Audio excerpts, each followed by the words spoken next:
New हेवनच्या गजबजलेल्या महानगरात गौतम नावाचा एक शहरातील मुलगा त्याच्या शिकण्याच्या आवडीमुळे ग्रासलेला जीवन जगत होता. शहरातील सर्वात हुशार मुलगा म्हणून त्याची ख्याती होती आणि त्याचे अभ्यासाप्रतीचे समर्पण अतूट होते. दररोज गौतम त्याच्या खोलीत तासनतास घालवायचा, पाठ्यपुस्तके, नोट्स आणि ऑनलाईन संसाधने ओतत असे, प्रत्येक अंश ज्ञान आत्मसात करण्याचा निर्धार करत. त्याची खोली ही त्याच्या शिकण्याच्या प्रेमाचा पुरावा होता. भिंतींवर पुस्तके, आकृत्या आणि समीकरणे होती. गौतमने विज्ञान, गणित आणि साहित्याच्या जगात खोलवर प्रवेश केल्यामुळे बाहेरचे शहर पार्श्वभूमीत मागे पडले. त्याचे मित्र आणि कुटुंबीय अनेकदा त्याला त्याच्या खोलीतून बाहेर काढण्याचा प्रयत्न करत असत, परंतु गौतम त्याच्या उत्कृष्टतेच्या शोधात दृढ होता.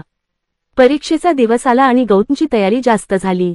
आत्मविश्वासाने आणि शांततेने त्याने जमा केलेल्या ज्ञानाच्या अफाट भांडाराचा वेध घेत प्रत्येक प्रश्नाशी संपर्क साधला. त्याने आपले कागदपत्र सादर केल्यावर गौतमला अभिमान आणि कर्तृत्वाची जबरदस्त भावना जाणवली. निकाल जाहीर झाला आणि गौतमच्या मेहनतीला फळ आले. त्याने प्रत्येक प्रश्नाला अचूक उत्तरे दिली होती आणि अचूक गुण मिळवले होते. शहराने त्याला एक अलौकिक बुद्धिमत्ता म्हणून गौरवले आणि त्याचे नाव शैक्षणिक उत्कृष्टतेचे समानार्थी बनले.